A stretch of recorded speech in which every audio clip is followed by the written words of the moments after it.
más remoto de la civilización griega, ¿ya? Lo que viene a ser Creta. En Creta floreció la famosa civilización minoica, donde existía el rey Menes, que va a establecer una gran monarquía, siendo la ciudad de Nosos la ciudad más importante que se va a dar. Aquí se va a establecer un gobierno llamado, un tipo de gobierno denominado talasocracia. Talasocracia. A ver, dime, ¿qué tipo de gobierno será talasocracia? La palabra cracia significa poder, obvio, ¿no? Por ejemplo, yo digo democracia, demo, pueblo, gracia, poder, el poder del pueblo. ¿Pero qué será talasocracia? Talasocracia. ¿Mm?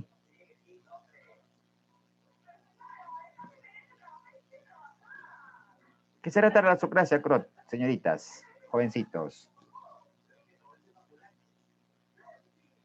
¿Alguna idea? Ya, mira, te doy un dato.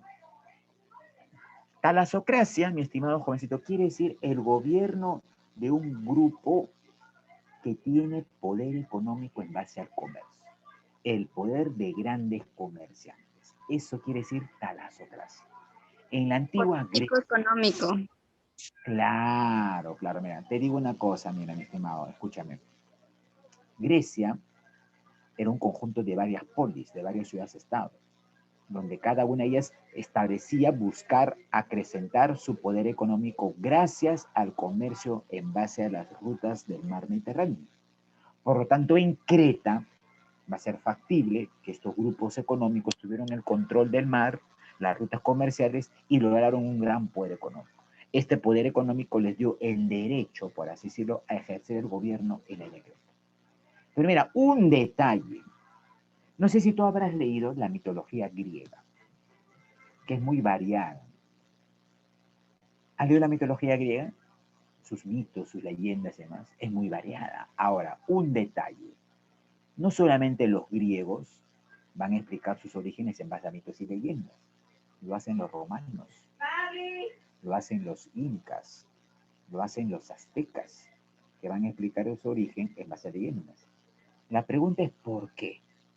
¿Por qué los griegos y otras grandes civilizaciones que te he mencionado explicaban su origen en base a leyendas y mitos, que son muy variados y tienen características muy peculiares, por así decirlo?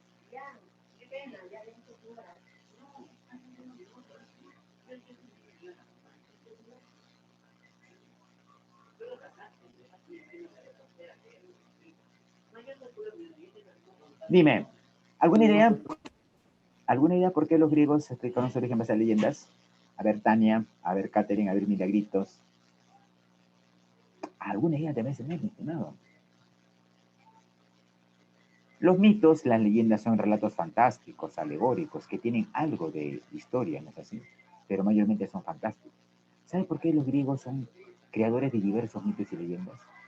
Porque los griegos quisieron hacerse ver como grandes pueblos enviados de los dioses, descendientes directos de dioses, para de esa manera justificar su poder y someter a otros pueblos. La pregunta es aquí, los griegos, en este caso los cretenses y otros pueblos, eran seres divinos, eran hijos de dioses, tenían poderes sobrenaturales como dicen sus leyendas, sus mitos. ¿Eso realmente objetivamente existe? Seres sobrenaturales, o poderes de dioses, o enviados de dioses, o personificación de dioses. Ajá, muy bien, milagritos, claro. Eso no es así, pues. Lo que los griegos trataron de ver es justificar su poder, un origen divino y someter a los demás pueblos, aduciendo que como son seres enviados, no si se oponen a sus mandatos, no se oponen a los mortales, se oponen a los dioses. Una vez más, demostrado históricamente que la religión siempre ha servido para sometimiento, para opresión de los pueblos, para favorecer ciertos intereses económicos y políticos. Estoy hablando desde el punto de vista histórico, ¿ah? ¿Ya? Entonces, esa es la característica principal de la religión. O no sé, o me equivoco. Yo te estoy planteando los hechos históricos tal como están. Y estamos desmenuzando e interpretando y analizando. ¿Será correcto esto, profesor, que la religión siempre ha servido a los intereses de los sectores dominantes y ha servido para oprimir ideológicamente a las masas, al pueblo y esclavos? ¿Eso se ha dado o no en la historia? Grecia, Sí, Roma y de... Obvio. O sea, hasta en los incas se dio. Digamos incas. Por eso que la religión tiene eso. Muchos dicen que la religión tiene un carácter de clase. Y cuando digo que tiene un carácter de clase, favorece a quién, pues. A los grupos de poder, a las clases dominantes. Y en Grecia se va a dar. Un detalle. Si tú revisas la civilización cretense, hay un mito que fue muy creado por el rey Minos. ¿Has oído hablar del mito del Minotauro? ¿Has oído hablar de eso? El mito del Minotauro. ¿Sabes, no? No es que no ha leído eso. O alguna idea tendrá. ¿Quién era el Minotauro en la antigua Creta? ¿Quién era el Minotauro en la antigua Creta, mi estimado? Este ser monstruoso, mitad humano, mitad qué. Ese es Minotauro. Toro. toro. Mitad toro. ¿Y por qué? Te resumo más o menos el mito, ¿ya? El dios de los mares en Egipto, ¿quién es? No me digas Serapala. Poseidón. Poseidón. Oye, dije esto en una clase, una academia, dijeron, una chica me dijo Serapal, profesor. Es Poseidón. Poseidón hizo sacar o salir de las aguas del mar Egeo un toro blanco, corpulento. Se lo entregó a Minos para que lo sacrificara en su honor. Pero Minos vio al toro corpulento y lo utilizó como semental para su honor. ¿Sabes qué es un semental, no es así? En ganadería. Semental, dice. ¿Alguna idea? Semental quiere decir aquel toro que por su corpulencia, su capacidad genética, va a cubrir o va a tener relaciones sexuales con todas las vacas, con las hembras, para tener una buena descendencia. Pobre trabajo del semental, ¿no? Pobre trabajo del toro, ¿no? Sacrificado. Entonces, ocurrió eso. Y en su reemplazo, el rey Minos sacrificó un toro flaco, enjuto. Y esto, cuando Poseidón lo vio, lo tomó como una afrenta, como una ofensa, y lanzó una maldición. Que la mujer de Minos, Pasífae, su esposa, iba a quedar prendado enamoradamente de este toro. Y así ocurrió, pues. Se cuenta que Pasífae, la esposa de Minos, secretamente bajaba a los establos y tenía relaciones zoofílicas. ¿Saben qué es una relación zoofílica, no? Que es una desviación sexual, por cierto. ¿Qué es una relación zoofílica? Aquel que tiene placer o relaciones sexuales No, con los animales. con los animales. Hay casos, ¿ah? ¿eh? No, son mínimos, pero hay casos. Y producto de esto, dicen, bueno, la leyenda dice esto, la admito, que Pasífae queda embarazada. Y nace un ser monstruoso, mitad humano, mitad toro, el hijo de Minos. Minos, para que no se enteren, llama al más sabio arquitecto de la antigua Grecia, Dédalo. ¿Y qué hace Dédalo? Construye un laberinto, que va a ser el sitio donde el Minotauro va a estar. Cada cierto tiempo el rey Minos ordenaba a sus colonias que tenía cercanas enviar jóvenes, vírgenes y varones para entrar dentro del laberinto. Buscar la salida, y en esa buscar la salida, el Minotauro se lo devoraba, clamaba sangre y poder. Hasta que, ¿quién vence al Minotauro? Según la mitología. ¿Quién venció al Minotauro? El joven Teseo, que lo decapitan y logra acabar con él. Entonces, date cuenta que los mitos tienen ese carácter. Y luego viene la civilización micénica. Guerreros aqueos invaden los Balcanes y Creta. Fundaron ciudades con murallas, entre ellas Micenas, Tiros y Pirito. Acá surge la famosa guerra de Troya por el control del mar Mediterráneo y el Toro. Pero obviamente esta guerra de Troya es narrada literariamente por un poeta. Digo poeta porque hasta hoy la ciencia, y supongo que tu profesor de literatura te va a dar más certeza, yo sé lo que poco que he leído, sé de literatura pero muy poco, manifiestan que estos poemas se le atribuye a Homero. Ni siquiera dicen que es propia de Homero, se le atribuye a Homero. ¿De qué poema hablo en la cual se refiere a la guerra de Troya? Que tú lo has leído quizás. ¿Qué poema griego a la cual se le atribuye a Homero? Homero el griego, no Homero Simpson, por el amor de Dios. A Homero el griego se le atribuye la famosa guerra de Troya. ¿Cómo se llama este poema? Ey, no me digas que no has leído, ¿ah? La Ilíada. ¿La qué? Ilíada, los 51 últimos días de la guerra de Troya. Claro, gracias, mi estimada Catherine. La Ilíada, pues, jovencito. Muy bien, Milagritos, la Ilíada. Claro, la Ilíada. Y hay otro problema de la paz, después de la guerra. La Odisea. La Odisea. Ahora, en estos poemas, un poco que se idealiza la guerra, ¿no? Por ejemplo, leyendo el poema, dicen que la guerra de Troya se debe al rapto de las más hermosas de las troyanas, Helena, ¿no? Que es llevada, pues, a Troya. Se escapa, ¿no?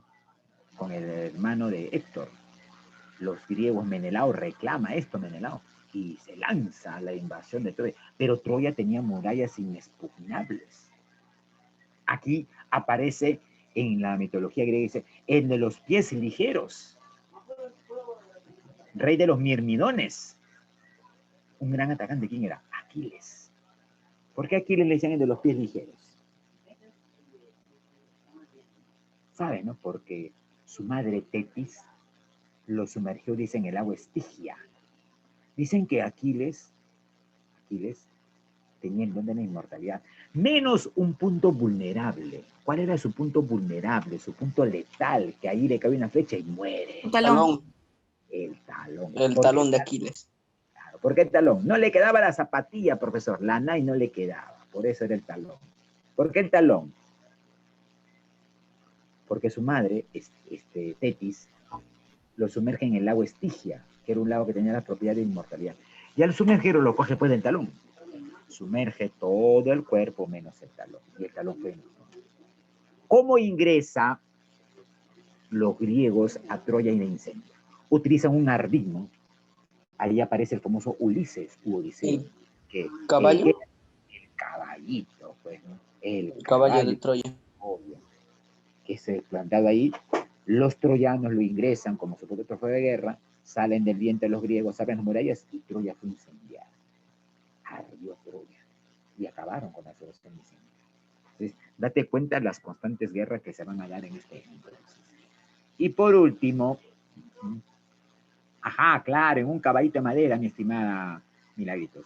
Y por último viene la fase o la época oscura. Se inicia con el colapso de los micenas, la invasión de los dorios, también llegaron los jonios, los eolios, y se produce un retroceso en la escritura griega. Y bueno, esta es la parte en la cual se carece de fuentes históricas de la existencia de Topos. No hay muchos datos al respecto, como si vaya de la etapa micénica o de la etapa cretense, por ejemplo. ¿Ya? Entonces, estos van a ser los antecedentes de la antigua Grecia. ¿Ya? Entonces, van a llegar diversos pueblos, dorios, jonios, eolios y demás, en la cual inician una serie de pugnas por el control de la península de los Balcanes. ¿Ok? Acá tenemos la reconstrucción en 3D de cómo se pudo haber visto el palacio cretense de Nosos, donde estaba el rey, pues, Menes. El periodo arcaico. Recuerda, dato importante, San Marcos siempre pregunta, escuchen. Grecia era un conjunto de polis o ciudades. Cada poli tenía su propia cultura, su propia tradición, su propia organización política, estructural y económica. ¿Ya? Eran independientes entre sí, pero aliadas por diversas coaliciones dependiendo de las características propias que buscaban estos estados. Si eran alianzas políticas o eran alianzas militares ante la defensa de posibles invasores. Y es aquí donde Grecia inicia una fuerte colonización. Si bien es cierto, se desarrolló en la península de Balcanes, se extendió hasta la península itálica. La península itálica actualmente, ¿qué país es? Forma de bota, cuya capital es Roma.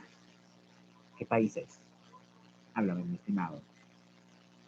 Ajá, muy bien, Milavito, es Italia. A esa parte de Italia se le va a llamar la Magna Grecia.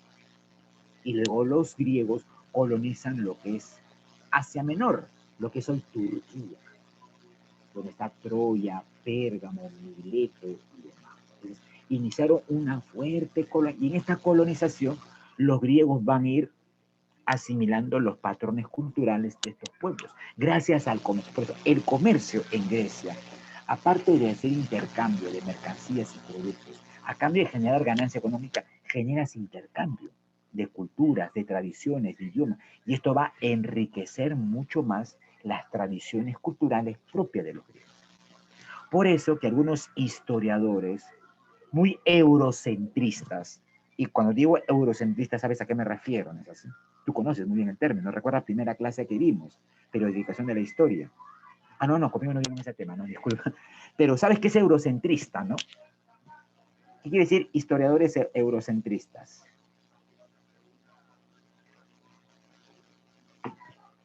Vamos, sorpréndeme. Eurocentristas, que toman como referencia hechos en Europa, generalizándola a nivel mundial. Y eso, desde el punto de vista objetivo, no es correcto. Pues. Claro, Europa como centro del mundo. Y Europa nunca ha sido el centro del mundo. Pues. Bueno, así nos han hecho creer pues, los famosos la historiografía europea, de la cual en nuestro país hay muchos historiadores que tienen este pensamiento. Oye, si yo escucho, inclusive hay historiadores e intelectuales, ¿eh? Mejor no digo los nombres que aparecen en televisión, hablan, dice, de la madre patria. ¿Y para quién la madre patria? España, dicen. Y miran con añoranza a la madre patria española. Bueno, si España sería mi madre, por así decirlo, que dicen ellos, sinceramente yo preferiría ser huérfano. Mira lo que ha hecho España, pues, en nuestro país, y eso tú lo sabes muy bien. Todo el proceso de destructuración, por ejemplo. Entonces, por eso que hay que utilizar bien los términos adecuados. Y los griegos van a hacer una adecuada colonización de esta parte. Escúchame, si Grecia era un conjunto de polis griegas, ¿qué estaban ahí? Estaba Pérgamo, Mileto, Efeso, Troya, digamos, Sicilia y otras más. Como era un conjunto de ciudades griegas, estados llamadas polis, van a haber dos que destacan, dos que logran destacar y desarrollar a diferencia de las demás. ¿Y por qué? Porque tuvieron un mayor desarrollo económico, un mayor desarrollo político e inclusive un mayor desarrollo cultural. ¿Cuáles son estas dos polis griegas que logran ese desarrollo a diferencia de otras?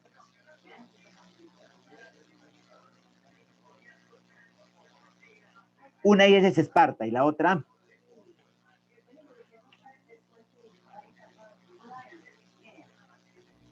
Esparta y Atenas. Muy bien, Nicole. Esparta, por eso. Hoy vamos a ver. Ahora, normalmente se estudia estas dos porque han logrado su mayor desarrollo y auge. Pero las demás también tuvieron aportes. Por ejemplo, te pongo un caso. Mileto. De Mileto hubo un gran matemático que va a dar muchos teoremas a la geometría en base a la proporcionalidad y rectas. ¿Quién es este matemático? ¿Quién es este matemático? ¿Quién es? A ver. Tales, claro, muy bien, Mileto. El famoso Tales de Mileto. Va a surgir otra ciudad, Samos. Samos. De Samos sale un personaje matemático también, que establece su famoso triángulo, donde dice que la hipotenusa al cuadrado es igual a la suma de los catetos. Exacto, desde más allá me gritaron, Entonces, toda ciudad griega tenía importancia, pero destacan Esparta y Atenas por lo que te manejan. Vamos a analizar cada una. En caso empezamos con Esparta. Esparta, su origen eran los dorios. Los espartanos decían ser descendientes de los dorios que llegaron siglos atrás a colonizar la península de Peloponeso. Basan su economía en la agricultura, cereales y el olivo, de la cual hacían digamos, el aceite y también la vid, que era el vino. Oye, los griegos eran, me gustaba mucho ver pues, el vino. Si no, imagínate, supongo que en literatura has estudiado las fiestas en honor al dios Dionisio o Baco. El dios Dionisio o Baco en la mitología griega es dios de qué? Dios de la fertilidad y el vino.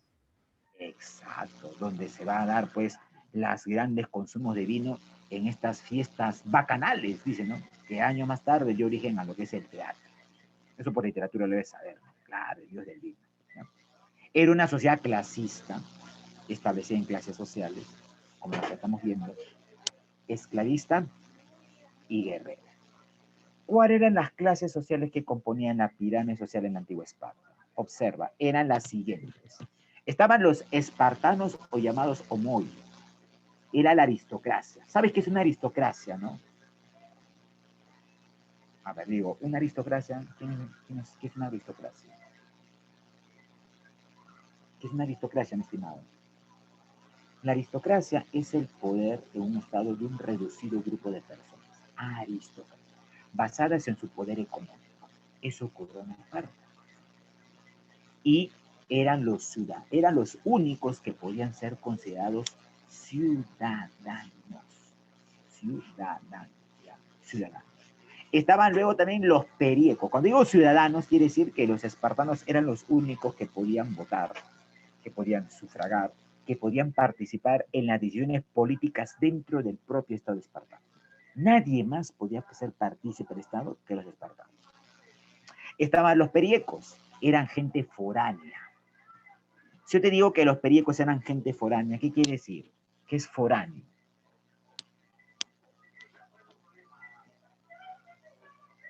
¿Qué es un foráneo, mi estimado jovencito? ¿Propio ¿Tiene del lugar? procedencia de afuera?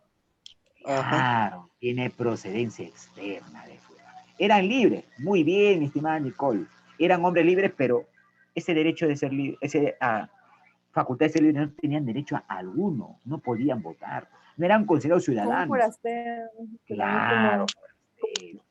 Eran dedicados mayormente al pequeño comercio, pero no tenían ningún derecho político. Por lo tanto, no podían opinar, no podían votar, no podían participar directamente en las decisiones del Estado.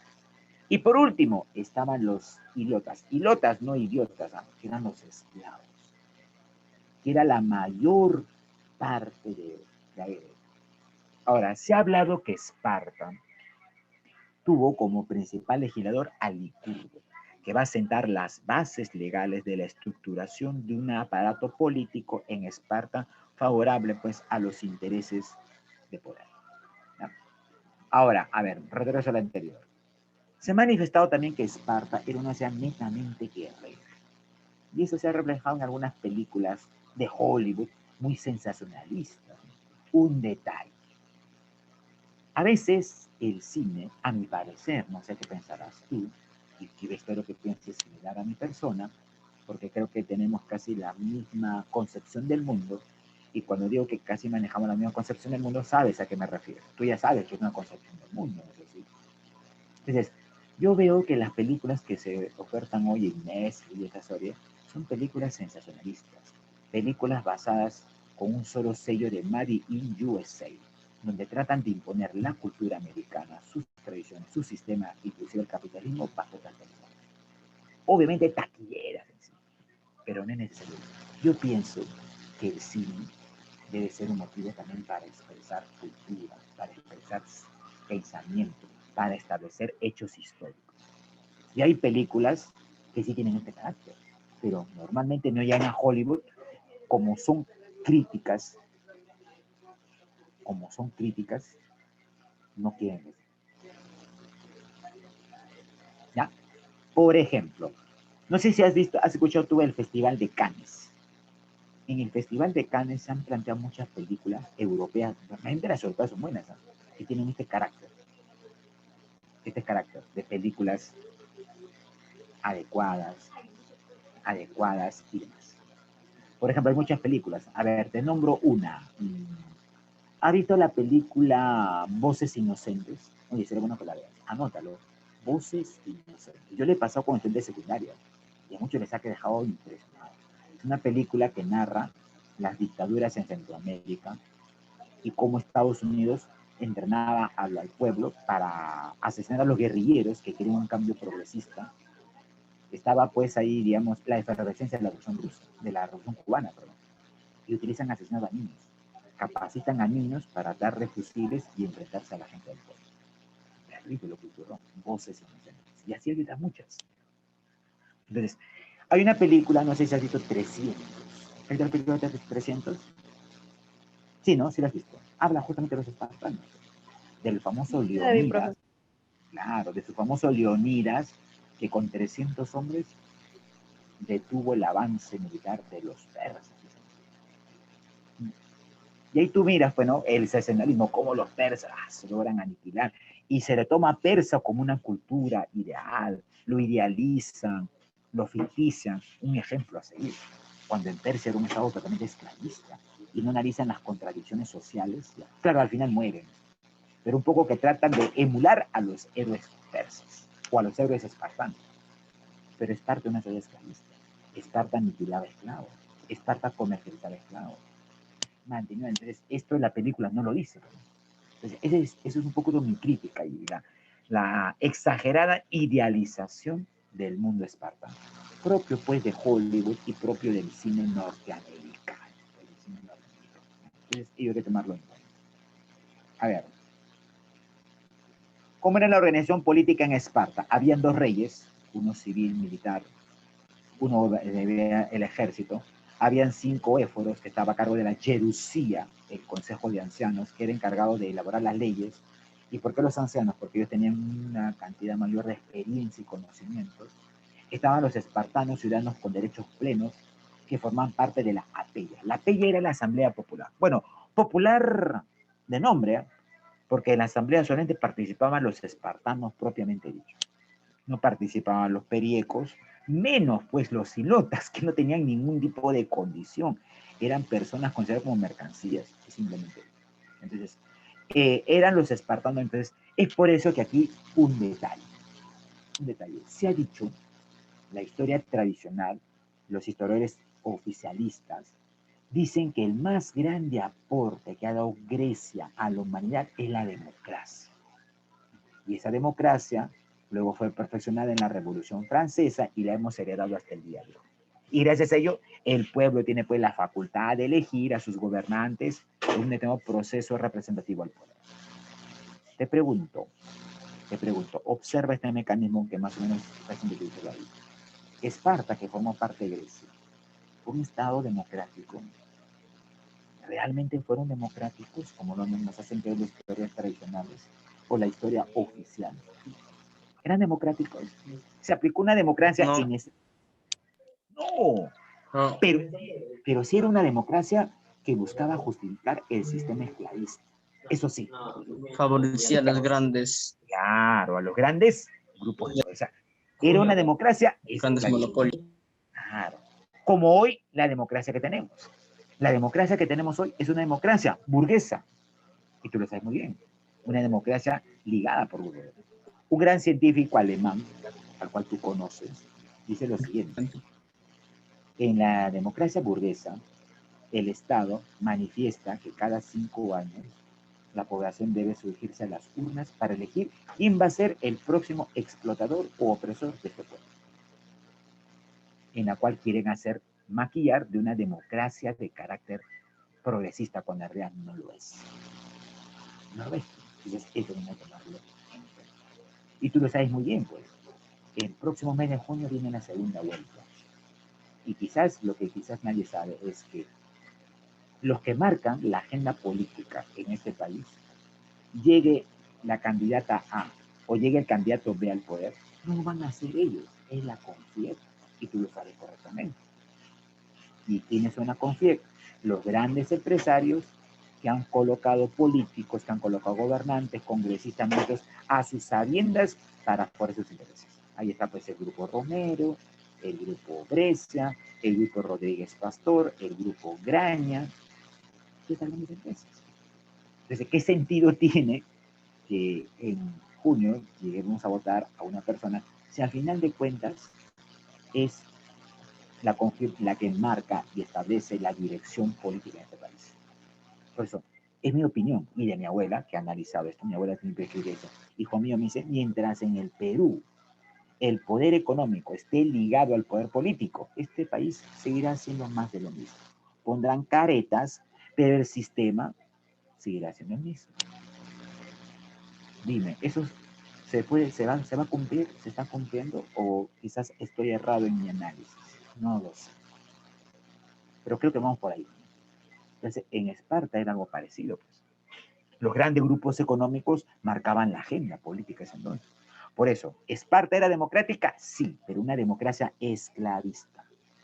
Una democracia, un sistema legal que justificaba todo este sistema para oprimir, porque la ley también sirve para oprimir. ¿No es así? Revisa nuestra constitución política actual. Chévere, bacán, muy bien redactada, pero en la práctica, terrible. Yo revisaba, así es milagritos. Yo revisaba la visión política y dice, no me recuerdo qué artículo es, pero habla de la salud. Dice, toda persona en el Perú tiene el derecho a gozar de salud universal en todos los elementos del Estado. Pero mira los hospitales de niños, de provincia, ya colapsaron por la emergencia del COVID. Ya no hay camas UCI. Los pacientes están que se mueren en los pasillos, en los baños, en los patios. Entonces, ¿dónde está la constitución política? No tiene práctica. En este país, si te has enfermado de COVID, si tienes dinero, te salvas. Si no tienes dinero, 5 metros bajo tierra. ¿Y dónde está el Estado?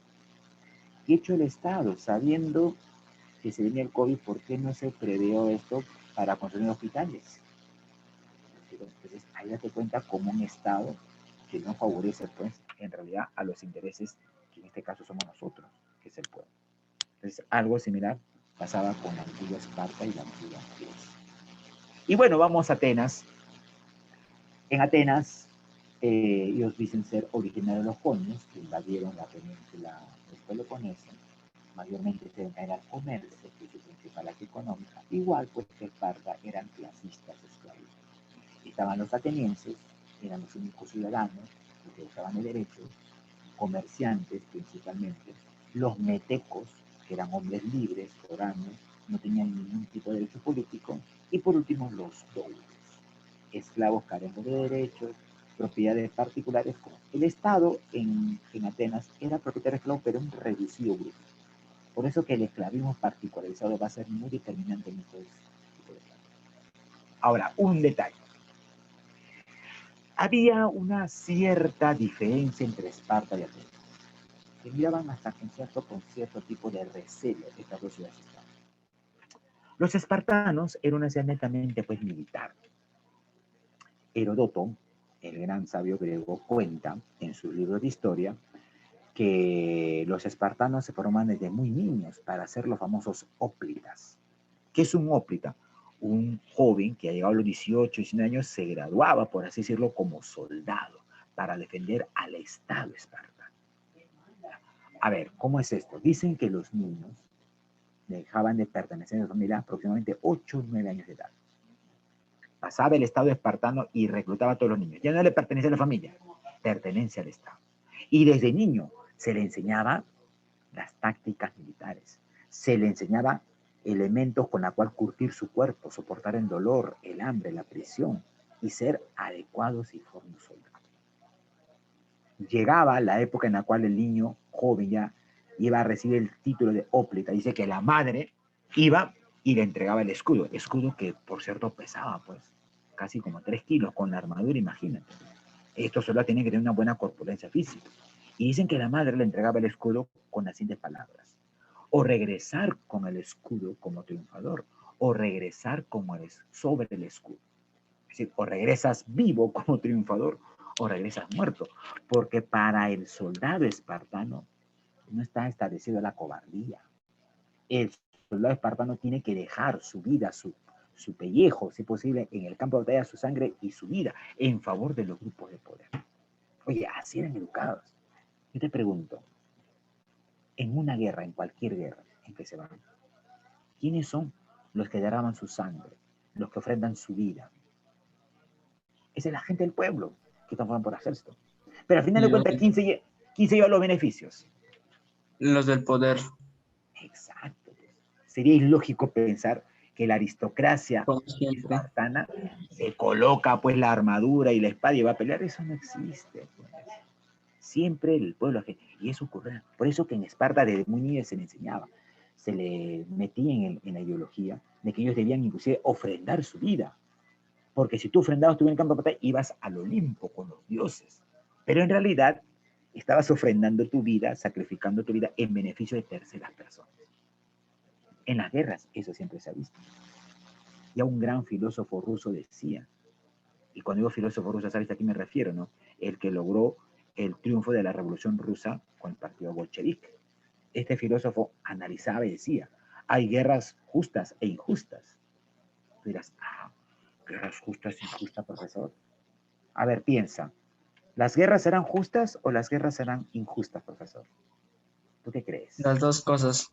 Las dos cosas, seguro, pero depende de qué, mi estimado. Ahí, este filósofo ruso lo va a definir claramente. Dice, las guerras son justas y injustas dependiendo del carácter y la trascendencia de la guerra. Será injusta si es motivada por países imperialistas que buscan saquear pueblos, materias primas, mercados y oprimir pueblos. Esa es una guerra injusta, como la Primera Guerra Mundial, la Segunda Guerra Mundial o otras más. Pero hay guerras justas, dice este filósofo, en la cual el pueblo unido rechaza todo tipo de intromisión, todo tipo de invasión de potencias Como la revolución, como la guerra de Vietnam, por ejemplo, la revolución cubana. o la revolución cubana. Eso es una guerra justa. Pues. O en el caso nuestro, la rebelión de Tupac Amaru, que algunos dicen que tuvo el carácter de revolución. ¿No es así? Tupac Amaru, ¿qué buscaba Tupac Amaru? ¿Acaso se enfrenta a la corona española porque era un joven? No, quería eliminar la mitad minera y librar de la opresión a sus hermanos indígenas. Eso es una guerra justa. Pues. Entonces, las guerras hay que calificarlas de acuerdo al objetivo, de acuerdo a la trascendencia que va a tener dentro de un determinado contexto histórico. Pero en Esparta se creó eso. Pues. Y los atenienses miraban con cierto desdén a los espartanos, porque los atenienses, los atenienses eran mucho más cultos, mucho más, ellos van a dar más primacía a la educación, más no a la parte física, a la parte militar. Por eso que Esparta era una máquina de guerra. Sus soldados en el campo de batalla actuaban como un reloj suizo, sincronizados totalmente. Eso explica por qué 300 hombres detuvieron a los persas por casi más de 2 meses, hasta que fueron traicionados y los masacraron a todos. Esa era la gran diferencia. Y estas rencillas se van a agudizar posteriormente. Acá tenemos pues la estructura de lo que viene a ser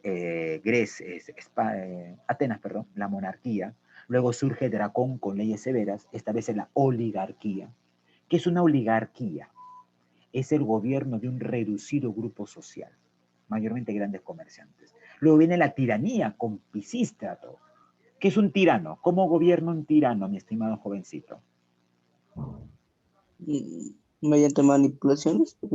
Manipulaciones, autoritario, no respeta las leyes, algo así como un dictador. Pues. Similar a un dictador. Luego llega la timocracia con Solón, el gobierno de un reducido sector en base a lo que es grandes comerciantes navieros. Y luego llega Clístenes, que impone la democracia. Democracia dice que hay que imitar, pero ya sabes pues qué tipo de democracia es. ¿Es así? ¿Cómo estaba conformado políticamente Esparta? Estaba la Bule, conformado por 500 ciudadanos que preparaban las leyes. Obviamente, para ser ciudadano, requisitos para ser ciudadanos en Antigua Grecia, en Antigua Atenas. Primero, tienes que ser procedencia aristocrática. Debes de tener poder económico. Debes tener gran estratificación social. Los periecos, los silotas, los doulos no forman parte. Habían 10 estrategas encargados de las tácticas del ejército. Un ejército no tan sofisticado como los espartanos. El tribunal de los eliastas que administraban justicia ante aquella persona que infringía las leyes dadas por el sistema esclavista, los 10 arcontes que tenían las cuestiones religiosas, a cargo de cada tribu elige de ellos, y por último la asamblea popular o eclesía, 35.000 a 40.000 ciudadanos divididos en 10 tribus, que votaban, llevaban a cabo diferendos electorales, poseían tierras, eran terratenientes, algo así como hacendados, tenían esclavos y demás. Entonces, todo este sistema político obviamente favorecía pues a los intereses grupos, como el día de hoy también es nuestro sistema. ¿O tú crees que el sistema político actual del Perú favorece a las grandes mayorías, por así decirlo? Creo que no, ¿no? Sería un poco iluso decir que el actual Estado favorece los intereses de las grandes mayorías. Ya tú sabes cuáles son las características pues, de este Estado. Y luego viene el periodo clásico, aquí está, mira el periodo clásico, las famosas guerras médicas. Escúchame, las guerras médicas van a ser las guerras que enfrentaron a los griegos con los persas. Los griegos a los persas lo llamaban medos. Pregunta, ¿en qué actual país se desarrolló Persia? Un país de Medio Oriente, cercano a Mesopotamia. Mesopotamia es hoy Irak. Entonces, ¿qué país es cercano a Irak? Medio Oriente o cercano Oriente. ¿En qué países eran los persas? Irán, muy bien, estimado. Entonces, la pregunta es, profesor, ¿por qué se enfrentaron persas y griegos? ¿Por qué? Pues mira, aquí, voy a separar acá, aquí, el control de todo este mar, el mar Mediterráneo, que tenía importantes zonas comerciales, rutas, puertos. El país que controlaba dicho mar tenía el control de acceso a todo. Esa fue la causa principal. Siempre la causa de una guerra es una causa económica. No es a pesar pues que la guerra de Troya se dio porque raptaron a Helena. Oye, ¿tú crees que una nación, un país va a desencadenar una guerra por el rapto de una mujer y una esposa? No, yo lo dudo. Pero en Grecia se ha matizado así bajo la leyenda. Pero la guerra de Troya entre troyanos y griegos fue también por el control del mar Mediterráneo y las zonas ricas de comercio. ¿O tú crees que las naciones se enfrentan por que roban a sus esposos y mujeres? No, eso no es así. Pues. Por el Eso control de ocurre, territorios claro, eso y ocurre en las por tener novelas. mayor poder. Eso ocurre en las novelas o solamente pues en La Rosa de Guadalupe, por así decirlo, una versión muy idealista, muy idealista. Se van a dar 3 guerras. La primera guerra médica, en la batalla de Maratón, aparece el gran héroe Milciades. La segunda guerra médica la derrotan a Termópilas, donde acá se inmola Leonidas y sus 300 que te he dicho. Victoria griega en Salamina, Platea y Micala. La tercera guerra médica con la Liga de Delos, una liga importante griega, se logra la paz de Simón en las calles, donde los griegos tomaron el control total mediterráneo y redujeron a los persas. Luego de este periodo de conflicto viene un periodo que le han llamado el siglo de Pericles, pero no en realidad porque duró 100 años, porque fue una época donde Grecia va a tener un gran desarrollo económico, político y cultural, especialmente Atenas. Atenas, debido al comercio que tuvo, inyección de dinero, de capitales, y lograron desarrollar culturalmente. Se convirtió en la primera potencia económica, donde también va a surgir un nuevo sistema de ideas, que algunos dicen fue la madre de todas las ciencias hoy en la actualidad. ¿Qué conocimiento fue este? Filosofía. La filosofía. La filosofía tiene sus bases en el esclavismo. En Y Grecia. en la antigua Grecia. ¿No? Y claro, obviamente la filosofía justificaba las clases sociales. Recuerda quién fue Platón, Sócrates. ¿Acaso Platón, Sócrates pertenecían al pueblo, eran agricultores, campesinos? No, eran de la aristocracia. Y sus sistemas filosóficos van a seguir tratando de justificar todo este aparato opresivo, por así decirlo. Y por último vienen las guerras del Peloponeso. Oye, las antiguas 2 ciudades griegas, Atenas y Esparta, se enfrentaron en una guerra que dividió a toda Grecia. En esta guerra los atenienses llamaron a sus aliados, los espartanos llamaron a sus aliados. En una guerra frontal que enfrentó a Esparta y Atenas. Se llamó la Guerra del Peloponeso. Terrible. Obviamente, Obviamente, mi estimado jovencito, ¿quién crees que ganó en dicha guerra?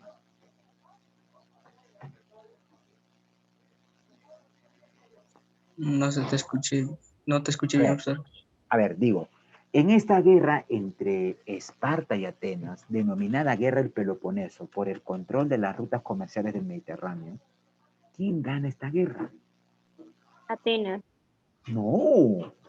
Él lo ¿Quién pone tenía, quién Esparta. tenía mejor Esparta, pues sí. Espartas. Esparta. Espartanos. Espartanos, Los espartanos estaban, espartanos, profe. claro, Esparta tenía mejor preparación militar. Sus aliados tenían una fuerza de élite y lograron derrotar a los atenienses. Atenas fue obnubilada. Atenas fue neutralizada del escenario económico y político de la antigua Grecia. Uy, perdón, me emocioné, lapsus. Atenas fue prácticamente... ¿Observa, tiene área diapositiva? ¿Observan?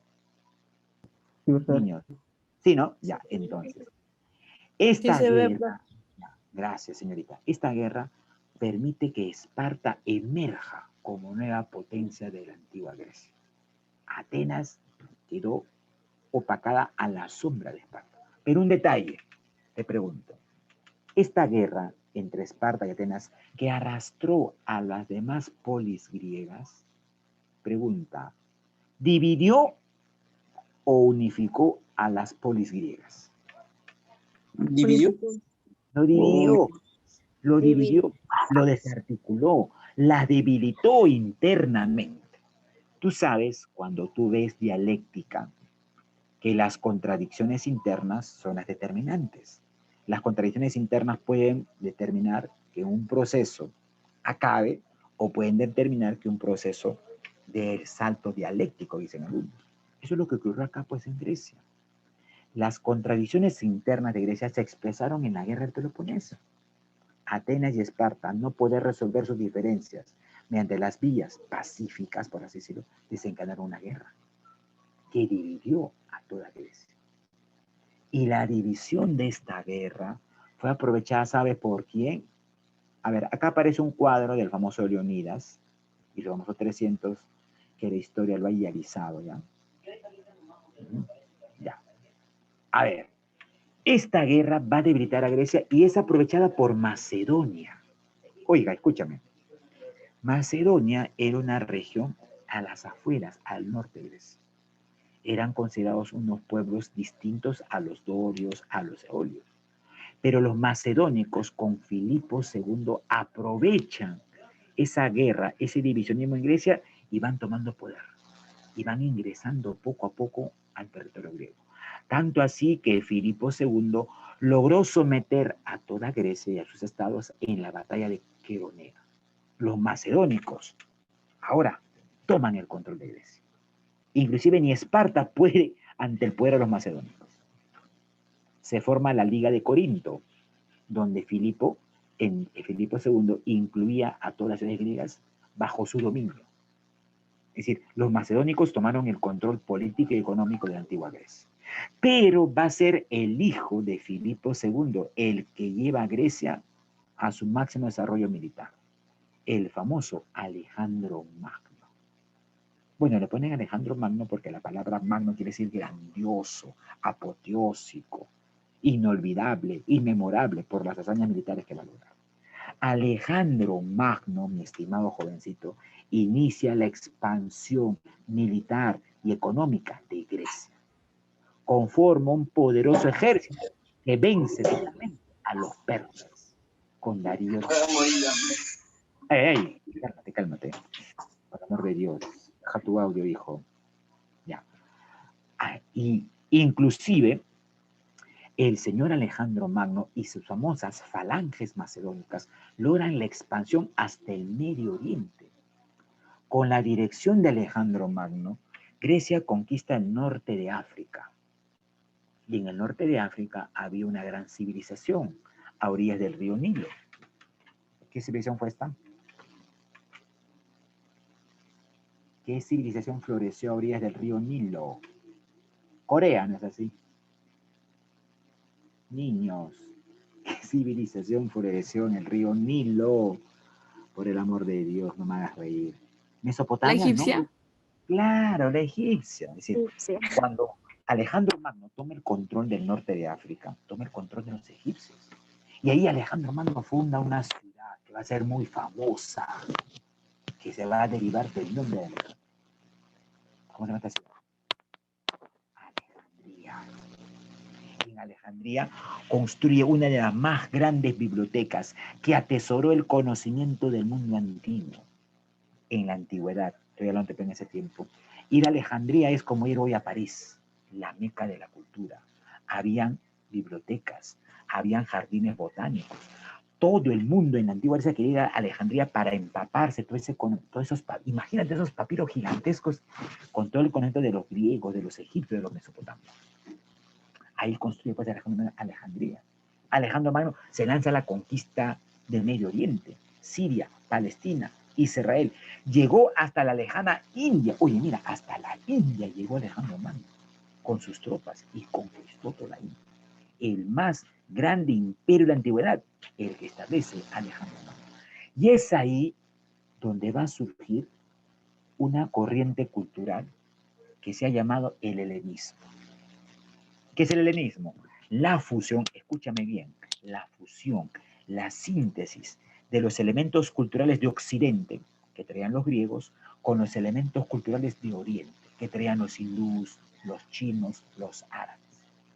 La fusión de los elementos culturales de Occidente representados en Europa y de Oriente, de la lejana Asia, van a dar origen a lo que es el helenismo, que se expresó en la filosofía, que se expresó en la oratoria, que se expresó principalmente en el arte, en la literatura y demás. Entonces, Alejandro Magno no solamente le interesaba la guerra, era culto. ¿Sabes quién fue el maestro Alejandro Magno? Ni te imaginas, un gran filósofo griego. ¿Quién crees que fue su maestro, su mentor? Aristóteles. Sócrates. No, Sócrates había muerto ya. Aristóteles. Aristóteles fue el maestro de Alejandro Magno. Entonces, Alejandro Magno, muchos piensan que era un simple guerrero. No, también buscaba cultivar su mente. Por eso que estaba apasionado por Alejandría. Y por eso estaba apasionado con las culturas hindú, con las culturas chinas y con la influencia de las culturas árabes. Entonces, a eso le llamaron el helenismo. ¿Ya? Aquí está, mira, oye, este es todo el imperio de Alejandro Magno. Mira, a ver, voy a señalar acá con mi cursor, ¿ya? Grecia solamente era esto, hasta antes de Alejandro Magno. Solamente esto era Grecia. Con Alejandro Magno, Alejandro Magno conquistó Turquía, Medio Oriente, Siria, Israel, Egipto. Y mira, toda esta parte, Mesopotamia, Irán, Persia, la zona hasta la India. Todo este fue el imperio macedonio. Imperio macedonio. Pero se dice que aquí en la India, Alejandro Magno muere de una extraña enfermedad, posiblemente fiebre amarilla o una fiebre provocada por una zona tropical. Muere Alejandro Magno y Alejandro Magno no tuvo descendientes, no dejó hijos. Se aduce, se rumorea que Alejandro Magno era homosexual. Oye, algunos manifiestan que el homosexualismo en la antigua Grecia era normal. Hasta los grandes filósofos tenían estas cuestiones. O sea, al no tener descendencia, ¿qué hace Alejandro Magno? Divide este imperio, estas conquistas que le tomó mucho esfuerzo, mucho éxito, entre sus principales generales. Casandro, lo que va a ser Peloponeso, Lisimaco, lo que va a ser Turquía, Seleuco, lo que va a ser Medio Oriente y la India, y Ptolomeo, lo que va a ser el norte de Egipto, o perdón, el norte de África, o con ese.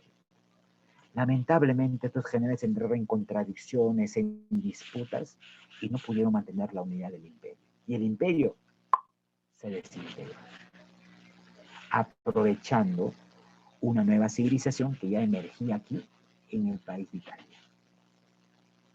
¿Qué civilización va a ser esa? Que posteriormente va a lanzar a la conquista de todo el mundo. ¿Qué gran imperio va a surgir de Italia posteriormente? Habla el imperio romano. El imperio romano, que va a ser la consecución o va a lograr los posteriores éxitos de Alejandro Magno. Oye, terrible lo que acaba de pasar con Alejandro Magno. Entonces, esto hay que tomarlo en cuenta. Así es, milagritos. Aportes culturales de los griegos. Y aquí acabo. Bueno, en la arquitectura griega era mejor trabajar. se basa en 3 tipos de columnas con la cual van a hacer sus construcciones: arquitectónicas, militares y religiosas. Por ejemplo, esta es el Templo de la Concordia en Sicilia, donde muestra este tipo de columnas dóricas, de estilo muy sencillo, pero aparte de ser sencillo, es muy estable, que permite darle solidez al plano arquitectónico. Luego viene el Acrópolis de Atenas, el Heraclión. Aquí las columnas es de carácter jónico. ¿Por qué jónico? Como tú lo observas, tiene mejor acabado. Tiene una especie de mejor acabado, lo que le da un realce a la construcción. Para luego el templo del Zeus olímpico, estilo corintio. Un estilo mucho más recargado, como tú observas acá. Entonces, estos son los 3 principales estilos de estas columnas griegas. Bueno, y también pues los griegos destacan en filosofía. Creo que filosofía tú sabes más que mi persona. Con estos filósofos, muchos de ellos idealistas, muchos de ellos que van a tratar de justificar inclusive el sistema esclavista en sus tratados, en sus escritos. Destaca acá Platón, que funda la academia, Aristóteles, que establece el liceo. De todos ellos, creo que Sócrates no dejó obra alguna, y eso tú lo sabes muy bien, ¿no? Sócrates aplicaba pues su famosa técnica, la mayéutica. ¿Saben ellos, no? La mayéutica, el cual él le llamaba el arte de parir las ideas, ¿no? Y luego Platón, que va a ser el discípulo de Sócrates, va a sistematizar su obra, y Aristóteles, el discípulo pues de Platón. Con Aristóteles se logra establecer el famoso liceo. Y bueno, también los griegos van a destacar mucho en la escultura. Ellos esculpieron principalmente en mármol, una piedra muy difícil de trabajar, y tuvieron muchos detalles. Representan estatuas de dioses, atletas, hombres y mujeres, como por ejemplo el Discóbolo de Mirón, o el Policleto de este gran artista. Perdón, ¿qué dice? ¿Qué dice? Perdón. No sé, mi pantalla está muy sensible, niños. Toco y vuela por todos lados. El mouse está muy sensible. Debe ser porque está el gato de mi abuela muy cerca. Entonces, gato y mouse creo que no se lleva. ¿Ya? A ver. Bueno, está el Policleto, que es obra del autor el Dorífero, o Policleto, que es el autor, y el Dorífero es la obra en sí. Pero un detalle, si tú observas ahí atentamente, las esculturas griegas muestran desnudos. Pregunta, ¿por qué? Claro, profesor, los griegos habrán sido obscenos, psicalípticos para mostrar eso ahí. ¿Por qué los griegos en sus esculturas muestran desnudos? Como las imágenes que obtienes ahí. ¿Por qué crees que lo hacen? ¿Alguna idea?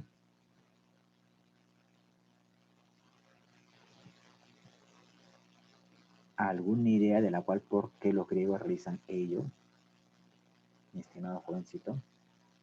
¿Sabe por qué hacían esto? Porque los antiguos griegos manifestaban que la belleza del cuerpo trabajado físicamente debía ser expresado y mostrado tal con sus mismas facciones que observan ahí, con sus órganos sexuales exteriores, interiores y demás. Por eso que los griegos se aportaban mucho por el deporte. Debes saber que en la antigua Grecia hubo una ciudad llamada Olimpia, la muy famosa Olimpia. ¿Y qué se hacía cada 4 años en la ciudad de Olimpia? ¿Qué se convocaba en dicha ciudad? Cada 4 años. ¿Qué juegos deportivos? Si son cada 4 años, ¿qué juegos deportivos se celebran? Habla. Olímpicos. Niños, claro, pues las Olimpiadas, que el año pasado debió realizarse. El año pasado debió realizarse las Olimpiadas en Tokio, pero la pandemia lo postergó, pues. Y quién sabe, realmente lo sigue postergando. Oiga, las Olimpiadas en la ciudad de Olimpia eran de otras características. Los atletas que participaban en las Olimpiadas en Olimpia lo hacían desnudos. Nada que iba con mi ropa de marca, ni nada, no, desnudos. Lanzamiento de disco, desnudo. Lucha grecorromana, desnudo. Lanzamiento de jabalina, desnudo. Carrera de postas, desnudo. ¿Por qué? Era Porque, algo normal, profesora. claro, era normal. Era normal mostrar la desnudez de los atletas que tenían un cuerpo obviamente muy bien trabajado debido a la parte deportiva para ser ejemplo a seguir de ellos. Oye, y si un atleta ganaba una prueba, no era pues como el día de hoy, que se le va a otorgar pues un galardón de medalla de plata, medalla de oro, o qué sé yo. No, no, no, no. ¿Saben cuál era el máximo premio que llevaba un atleta? Ganaba una prueba y el máximo premio era una corona de laurel. La hoja de laurel lo entremezclaban y formaban una corona y colocaban una corona de laurel. Oye, el atleta que tenía en su cabeza una corona de laurel, ya pues, era recibido como un héroe en su ciudad, en su polis. Era su máximo. No había pues medalla de oro, plata, que hoy día el propio deporte se ha mercantilizado. Oye, has visto, ¿no? Hasta el deporte se ha mercantilizado. Mira de cuánto gana el señor Messi, cuánto gana el señor Ronaldo, ¿sabes? Ya no juegan ya pues por una cuestión de entretenimiento, espectáculo, todo es dinero. Imagínate cuánto cuesta un comercial de Messi, cuánto cuesta el pase de Ronaldo. Casi 80, 100 veces mi sueldo que yo podría ganar en 40 años. Entonces, son las injusticias de cómo el deporte en este contexto capitalista se ha vuelto una mercancía, ¿no? Entonces, pero en la antigua Grecia, ¿no? Pues, era Grecia, ¿no? Entonces, eso hay que tomarlo en cuenta. Si tú revisas las esculturas griegas, tienen estas características de ser plásticas, una presencia armónica definida y demás. Bueno, ahí tienes pues el famoso Zeus. Ahora, a diferencia de otros pueblos, los griegos van a representar a sus dioses con formas humanas. Hemos visto Mesopotamia, hemos visto Egipto, sus dioses tenían forma de animales, ¿no? Antropomorfos, zoomorfos, pero los griegos no. Los griegos, sus dioses tienen forma humana. Y no solamente forma humana, hasta defectos humanos. Por eso que un poco acá los griegos van un poco a plantear un cuestionamiento a sus dioses. Oye, ¿cómo es posible que tú a un dios lo representes con defectos? Eso no debe ser así. Supuestamente un dios debe ser perfecto, debe ser la máxima perfección idealista, pero los griegos no. Para los griegos los dioses debían tener apariencia humana, hasta inclusive defectos humanos. Como por ejemplo Zeus, el que se encuentra sentado ahí, esculpido por el gran artista Fidias. Fidias, a ver, pregunta, ¿cuál fue el defecto que tuvo Zeus? Defecto dice que lo tiene todo varón, dice. Todos los varones son así, según eso dice la gran mayoría de mujeres o señoritas. ¿Cuál es el principal defecto que tiene un varón? Mira qué feo. Zeus dejaba muchos hijos. ¿Veo? No, a ver, tú tienes un enamorado. ¿Qué quieres que sea tu enamorado contigo? Que sea fiel, que sea leal a la relación que lleva contigo. O deseas tú que tu enamorado esté con un día con una chica, otro con otra chica. No, pues es la infidelidad. Y el más infiel de todos los dioses era Zeus. Era Zeus. ¿Con quién estaba casado Zeus en una mitología griega?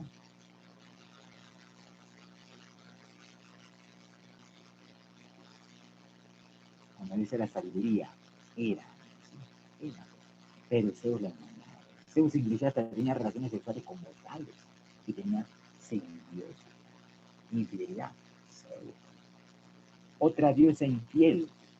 ¿Quién fue la principal diosa infiel? La más bella de todas las diosas en el Olimpo. ¿Quién es la más bella de todas las diosas en el Olimpo?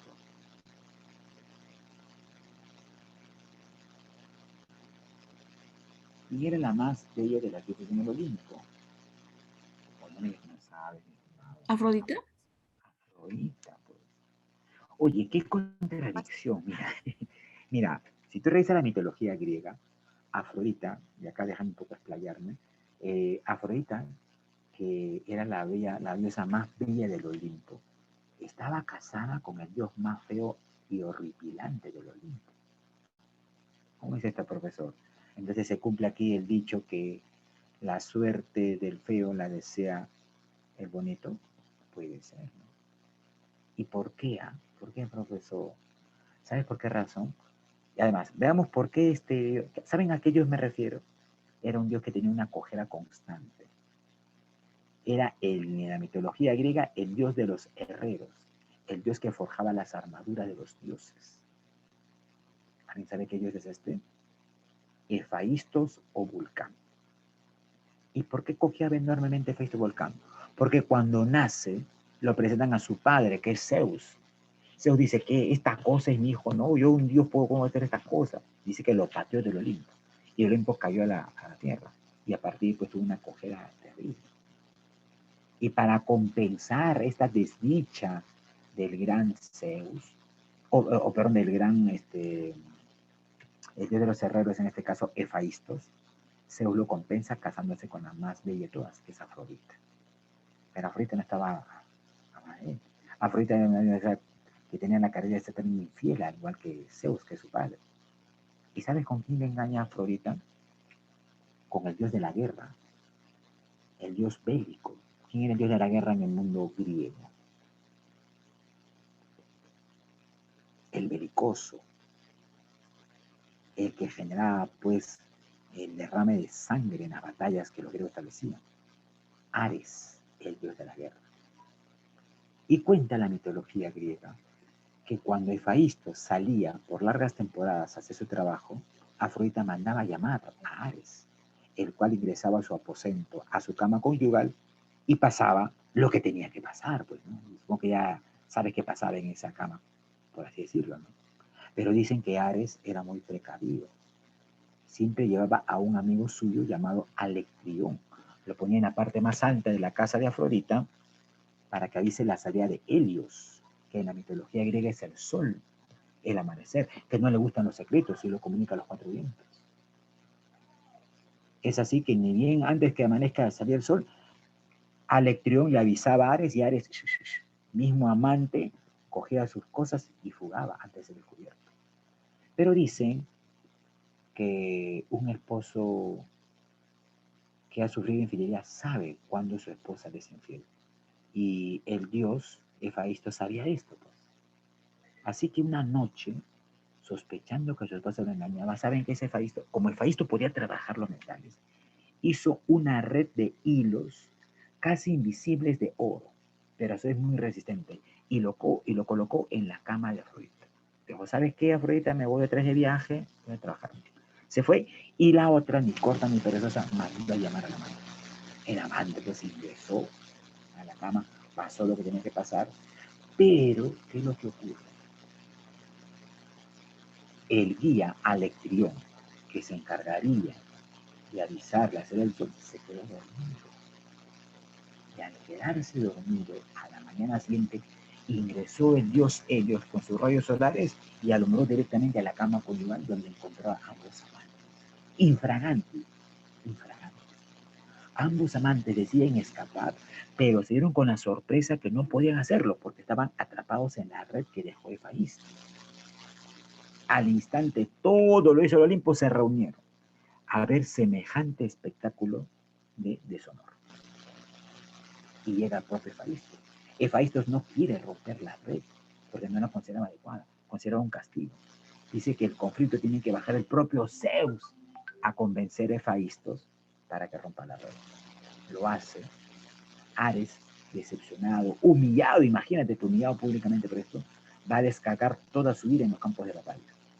Y Afrodita se fue a una isla llamada Lesbos, donde va a llevar a cabo, pues, digamos, que pase el temporal para sacudir. Pero dicen que Ares, antes de irse, pues, a descargar su ira en el campo de batalla, maldijo a Alectrión, el que fue que cosa no podía. Dijo, tú eres maldito por el hecho que has cumplido esta ofrenda. Por lo tanto, vas a cantar eternamente la salida del sol y del amanecer a los hombres. Y dice que le dio plumas, le dio pico, le dio patas, le dio espuelas. Lo convirtió en un gallo. Por eso, según la mitología griega, el gallo que canta al amanecer es la personificación de este amigo Alectrión, producto del castigo dado por el dios Ares. Bueno, y así la mitología griega tiene muchos elementos significativos acerca de ello. Los griegos siempre han explicado estos eventos en base a sus leyendas y mitos que han generado de generación en generación para justificar que un sistema esclavista que se manejaba bajo los intereses de los grupos de poder. ¿Me dejé entender en esta parte, mis estimados jovencitos? Disculpa, Sí, afloró en mí mi parte literaria. También en algunas ocasiones he enseñado literatura, aunque me falta mucho especial, pero sí me gusta mucho la literatura y he leído pues la literatura griega y la romana en forma muy particular. Entonces, pero digo que ¿comprendido acá, mi estimado? Sí, ¿no? Muy bien. Entonces, mira, un detalle, mi estimado jovencito. Los PPTs que estamos viendo aún no lo he colgado en la plataforma. Voy a darme tiempo este fin de semana, los miércoles, para colocar todos los PPTs y para tenerlo en acceso. Si no más recuerdo, solamente colocar PPT de antropogénesis, nada más, que es un video. Coloqué también el link de un video, no sé si habrán visto el video de antropogénesis, acerca de la visión. ¿Han visto el video? ¿Vieron el video por si acaso? ¿O ni te has percatado que hay un video? Oye, dejé un video, ¿eh? ¿No te has percatado? Bueno, en el primer tema antropogénesis de HU, dejé un video. El video se denomina La Odisea de las Especies. Es un video que habla del origen de la evolución humana desde el Australopithecus, pasando por Homo habilis, Homo erectus, Homo sapiens, hasta el Homo sapiens sapiens. Véelo, por favor, ¿ya? Te va a pedir un poco ampliar tus conocimientos en torno a este tema que ya lo hemos desarrollado posteriormente. ¿Ya? Muy bien. Oye, Isa, cada día somos menos. ¿Qué pasó con los más chicos? Muy tarde o no les gusta la clase. No les gusta la clase. Pues, entonces, ya.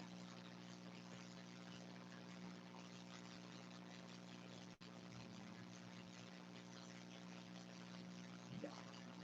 Listo, te llega la separata ahí. Vamos a trabajar a la separata.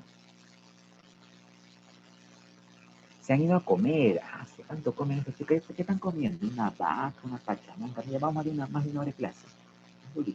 De noche debes comer algo ligero para que puedas dormir. Comes algo pesado, no te pones lento. Y a tu edad, tú debes dormir buenas horas si eres estudiante. En promedio, ¿cuántas horas debes dormir tú? En promedio. Para tener una de 8, 7. 8, entre 7 y 8. Duermes menos, te va a generar estrés, te va a generar conflictos, vas a amanecer irascible. Claro, claro que sí, mi estimada Nicola, ahorita lo acercamos, claro que sí. Uy, mucho creo. Ahora sí, mi estimada, se observa ahora sí. Nicole, se observa ahora sí. Ajá, listo, gracias. Muchas gracias. Entonces, empezamos aquí. Ya. Dice, sobre la civilización egea, señalar lo correcto. Egea quiere decir aquel que se desarrolla en el mar Egeo, por la civilización cretense. Cuando dice civilización egea, inmediatamente la relaciona con civilización cretense. Y recuerda que la cultura cretense es el antecedente posterior a la cultura griega. ¿Correcto? Dice, es la cultura matriz de Europa. Si lo vemos desde el punto de vista tradicional, es correcto, es la cultura matriz. ¿Qué quiere decir cultura matriz? Esta palabrita ya la conoces, ¿eh? Tello planteaba esta palabrita. ¿Qué quiere decir cultura matriz? Ah, ¿qué es cultura matriz? Cultura madre, cultura base, ¿no? Que va a dar más. Pregunta, según la historia oficial renal, ¿Grecia es la cultura matriz de Europa? ¿Correcto o incorrecto? ¿Qué dices? Obviamente que no, pues, ¿no? Ya. Sus escrituras lineal, dice. A ver, un momentito. La escritura lineal A y B.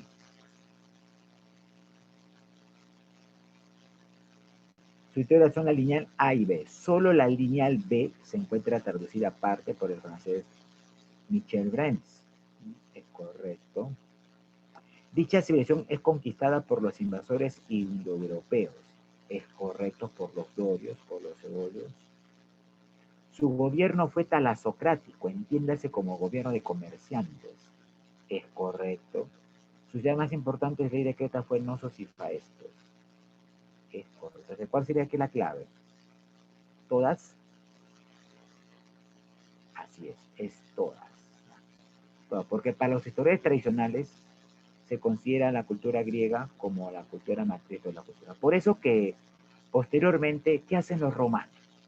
Si tú revisas, Roma va a tomar casi los mismos aportes culturales que Grecia, a tal punto que copia a sus dioses, pero le va a cambiar de nombre. Por ejemplo, a Zeus, que era el padre de los dioses en el mundo griego, ¿cómo le llamaron los romanos? Le ponen el nombre de un planeta. ¿Cómo le llamaron a Zeus los romanos? Es lo mismo, pues, que Poseidón o que Perseus, pero le cambian de nombre. Le llaman Júpiter. Júpiter. A ver, Milagrito me dice, ¿no? A ver, vamos a revisarlo. Gracias, Milagritos. Milagritos me ha dado un detalle. A ver, vamos a revisarlo. Ajá, tiene razón, mi estimada. La número 1 es falsa, claro. Entonces, 2 correcto, 3 correcto, 4 correcto, 5 correcto. Entonces no había clave. ¿Mm?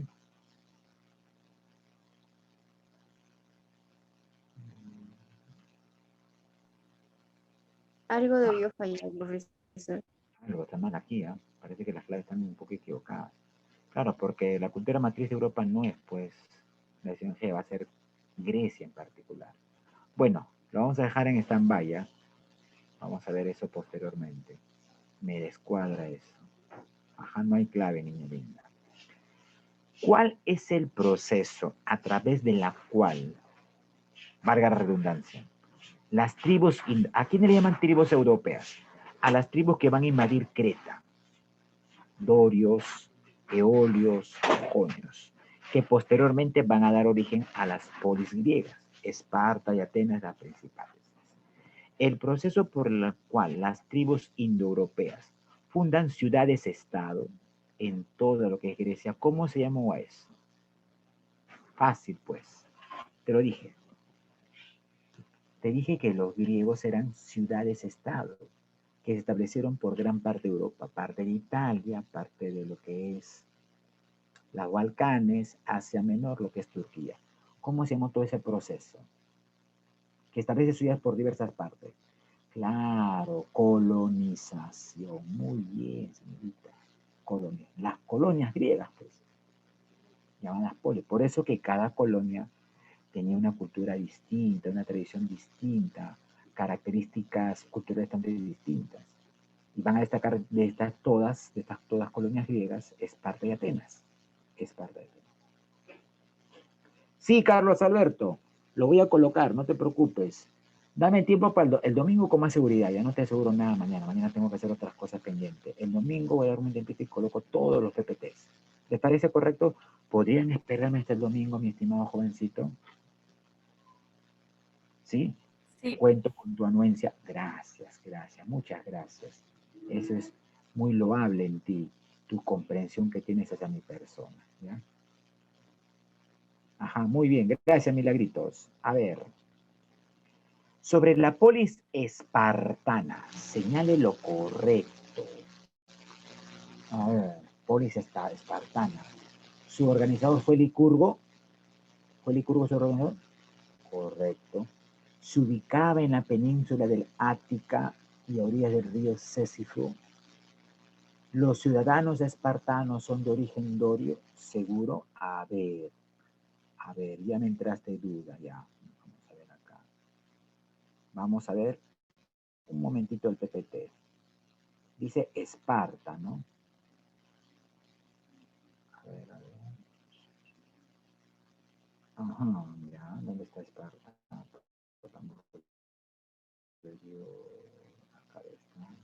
Ya. Esparta. Muy bien. Cierto, su luchador fue Licurgo. ¿Qué más? ¿Qué más podemos poner? De Esparta tenía 2 reyes, un ejército. 5 éforos, Jerusía, demás, ya, muy bien. Entonces, volvemos a la separata. Ya. Los ciudadanos separados eran de origen dorio. Ah, esto quería ver, pues. ¿Eran de origen dorio o jonio? ¿Recuerdas? ¿Eran dorio o jonio? Los espartanos. Dorio, creo. Dorios, claro, van a ser dorios. Pues.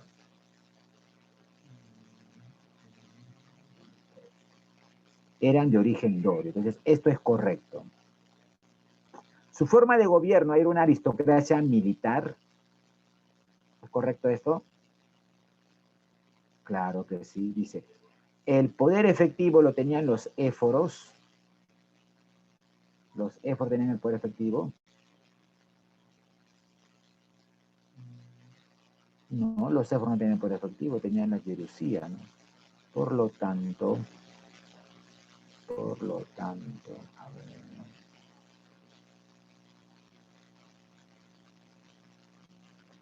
Ya.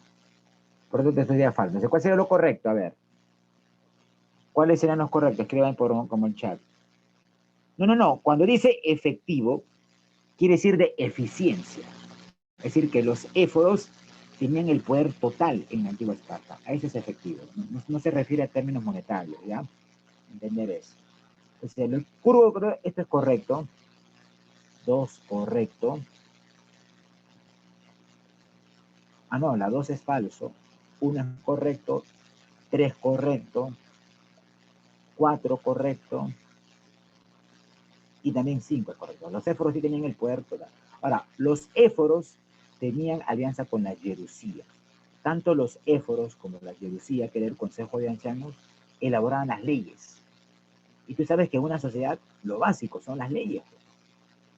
Por ejemplo, te pongo un simple ejemplo para verme el panorama político actual. Supongamos que gane la señora Fujimori o el señor Castillo la próxima elecciones. La van a tener muy color de hormiga, muy difícil llevar a cabo su gobierno. Porque ¿quién es en un gobierno el que elabora el marco legal en un país? ¿Qué institución en el Perú elabora el marco legal? No es el Ejecutivo, por cierto. ¿Eh? ¿Qué institución es? ¿Qué institución en el Perú crea leyes, niños? ¿El Poder Judicial? No. El Poder Legislativo, representado en el Congreso. Y si tú revisas el actual Congreso, ni el señor Castillo ni la señora Keiko tienen mayoría. Uno de ellos tiene 36, el otro tiene 38. Entonces, no tienen mayoría para controlar el Congreso. Y un ejecutivo tiene que tener el control del Congreso para que las leyes que de este Congreso sean favorables a las políticas que tenemos. Si no va a ocurrir lo de Kuczynski, pues.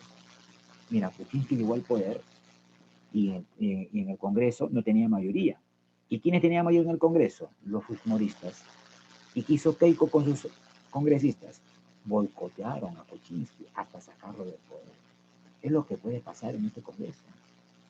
Entonces, sugerencia, ¿qué debe hacer Castillo Keiko si es que llegan al poder? Tienen que formar pues alianzas, tienen que buscar aliados. Y tú sabes que si tú en política buscas aliados, no es por una cuestión de simpatía, pues hay algo a cambio, ¿no? De repente el señor Castillo diga, ya, queremos el apoyo del Frente Amplio, queremos el apoyo de Verónica Mendoza. Entonces, Verónica Mendoza y el Frente Amplio, ¿a cambio de qué? Ofrécenos algo, pues ya, te ofrezco el Ministerio de Economía, te ofrezco el Ministerio de Educación. O sea, tiene que conceder. Porque, escúchame bien, en política, ¿tú crees que en política hay coincidencias? En política hay apoyo así, pues, solidario, sí, porque somos simpatizantes. No, en política hay favores de por medio, hay concesiones, y eso es lo que tienen que hacer tanto el señor Castillo y la señora Keiko, si es que llegaran al poder. Tienen que manejar, a establecer aliados para tener un Congreso que desea, digamos, favorable a las políticas que ellos quieran proponer. No sé si me dejo entender. ¿Me dejo entender? Niños, ¿me dejo entender? Algo similar pasaba en Esparta. Pues. Los éforos estaban ligados a lo que viene a ser la Jerusía, que era el Consejo de Ancianos. Y el Consejo de Ancianos era el que decidía el poder en Esparta, porque ellos son los que van a elaborar las leyes. Y estas leyes van a ser aplicadas. Entonces es correcto 1, 3, 5 y 4. 4 y 5. Sería letra 3. Letra D. ¿Correcto está ahí, niños? Uy, me quedan pocos minutos. 8 y 45 tienen que dar su práctica, ya está en lo que es la plataforma. ¡Ajá! A ver, ¿quiénes eran los esclavos en la antigua Esparta? ¿Quiénes eran? Ilotas. Ajá, los hilotas. Hilotas, no idiotas, ya. Hilotas. Los hilotas, la principal fuerza laboral de la antigua Esparta. Legislador espartano que organiza la sociedad y el Estado lacedonomio. Bueno, así se llama en Esparta. ¿Quién fue este legislador espartano? Líneas arriba lo dice. ¿Quién fue el que sistematiza toda la estructura política de la antigua Esparta? Mira, arriba lo dice. Mira acá. ¿Quién es? Habla Licurgo, pues, mi estimado. El legislador Licurgo. ¿Ya? Ajá, muy bien, mi estimada Nicole, ¿no es así? A ver, tengo por acá. Sobre la institución griega señala lo correcto. Su mayor periodo de esplendor ha sido en el siglo de Pericles. ¿Eso es correcto? Claro. Con Pericles se logra destacar en la ciencia, el arte, la cultura. Clístenes es considerado el padre de la democracia. Clístenes, correcto. Pericles es el que consolida la democracia ateniense. No, va a ser Clístenes, no Pericles. La 3 es falso. 1 y 2 correcto. Las grandes dionisíacas, estas grandes fiestas de bebería de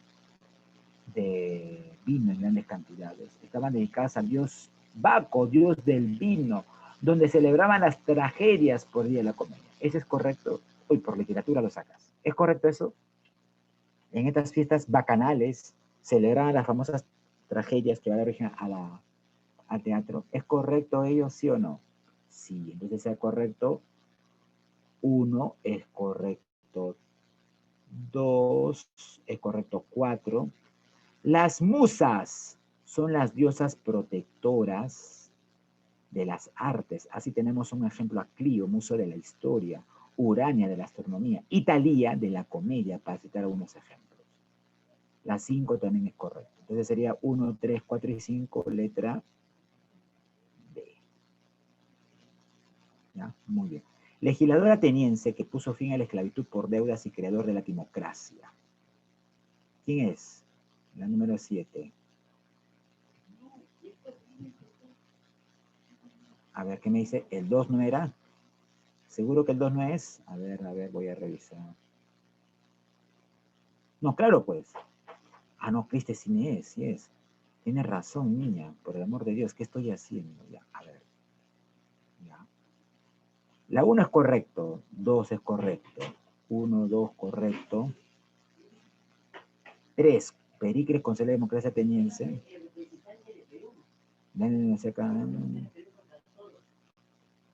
Ajá. Pero no hay tampoco, ¿no? Qué raro. Ya. Lo dejamos ahí, ¿ya? Parece que tampoco no hay clave aquí.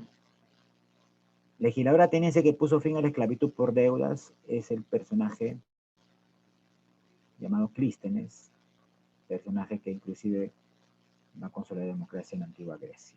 A ver, listo, señores, lo vamos a dejar ahí y vamos a terminar de culminar la próxima clase del material. Cita Nicole, que los chicos pasen a lo que viene a ser el cubicolo, la plataforma, para que den la evaluación respectiva. Ya están las preguntas ahí. Se está planteando de 8 y 45 a 9 y 15 minutos para poder resolver. 5 preguntas del tema que hemos hecho el día de hoy. Bien, jovencitos, hasta aquí sería mi participación. Hasta una próxima ocasión. Nos vemos el día martes, ¿no es así? Martes, miércoles, ¿cómo ustedes? Nicole, que ya tengo con ellos, ya me pasé a martes, ¿no? Sí, a la evaluación, el martes. Bien, jovencitos, cuídense mucho, nos vemos, Carlos Alberto, Nicole, Jefferson, Catherine, Alondra y Pilsey. Ya, gracias, nos vemos, cuídense mucho.